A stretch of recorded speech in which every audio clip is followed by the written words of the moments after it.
All right. For those who don't know me, I'm Paul Tony, and I just moved here from Indiana, and uh, I've been a Christian since I was 9 years old, and God took me on a journey of faith the last probably 2 years, but I'll get into that more. And when Paul asked me to teach, the first thing that came to mind was faith, and I have all kinds of notes on faith. I had faith in love, and how God uses faith in our love for people and having joy, peace. And then I talked with my dad, and I had the hub of faith, which is everything that I had thought of before, just all surrounding faith. But that didn't even get to the point. And then I started studying it again, and I was at church, and God reminded me of where I came from, and just how I learned what faith really is. So I'm going to do my best with God's help on trying to show you the journey of faith. We're going to be reading from Hebrews 11, 1 through 7.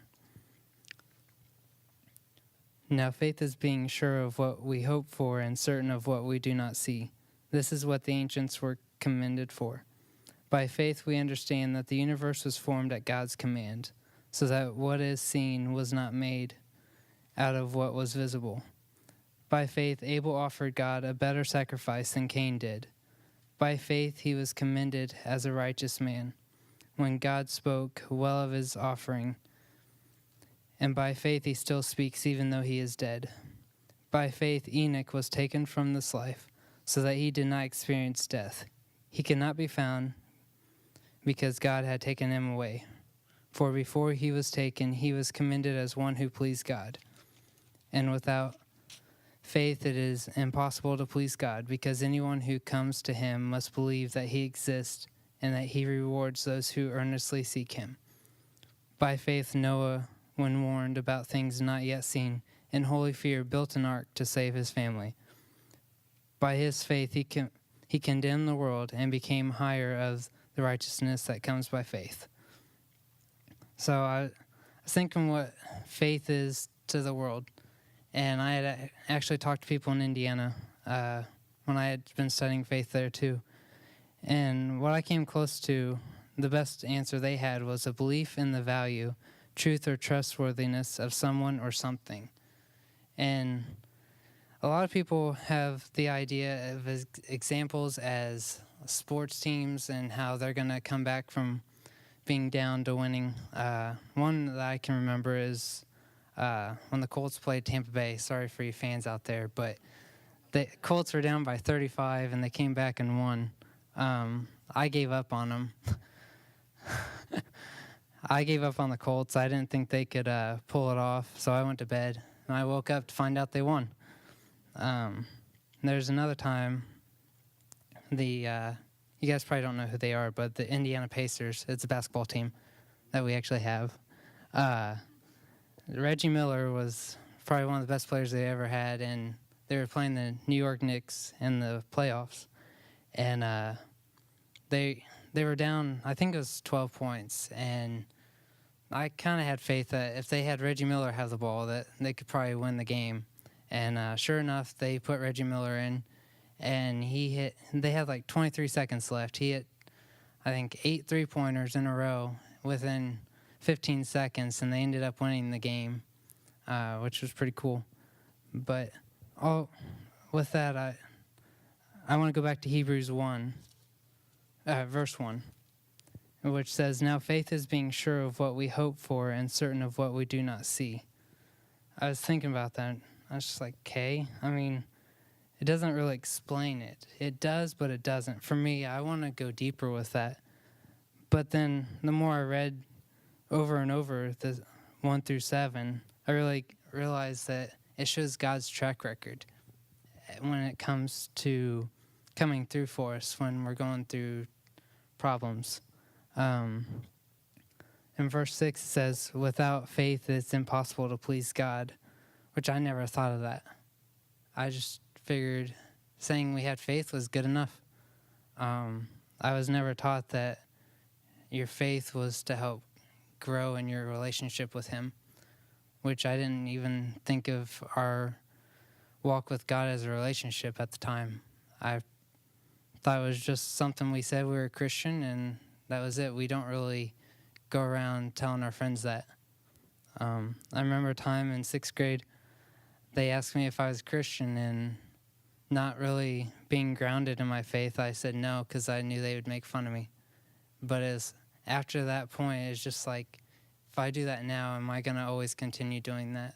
So I decided to actually start studying, because I was basically forced to go to church because I really didn't want to be there. It was kind of boring. I grew up in a legalistic church, for you guys that don't know. And that's how I ended up down here. But I'll get to that too. In verse 5, we also see Enoch's complete faith in God, that he would not see death.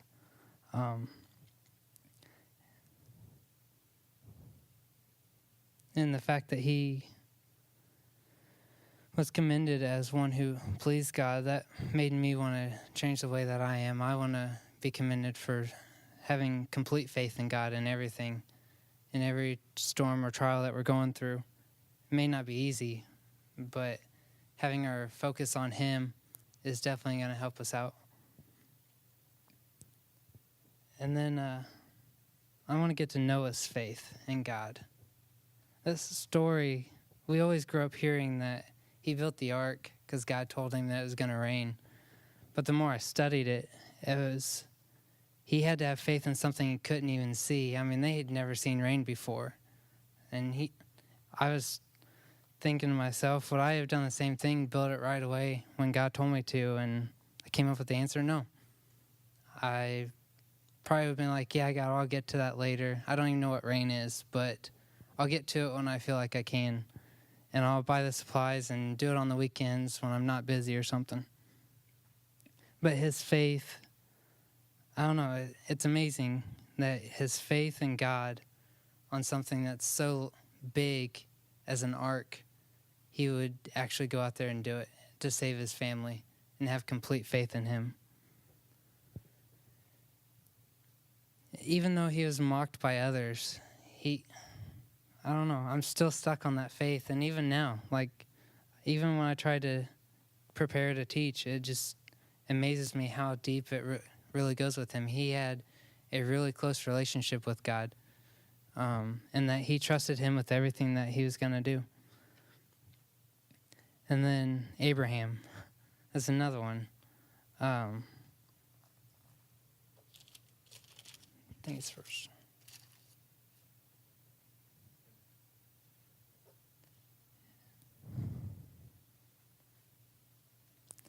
I don't have this on there, but verse 11 says, by faith Abraham, even though he was past age and Sarah herself was barren, was enabled to become a father because he considered him faithful who had made the promise. I know if I was his age, I would have probably been like, whatever. That's not even possible. I'm sure that probably crossed his mind, but knowing everything that he had gone through, just to have faith that whatever God said was going to happen. I think we need to use that in our lives too. When God tells us to move, we need to move, not say, I'll do it tomorrow.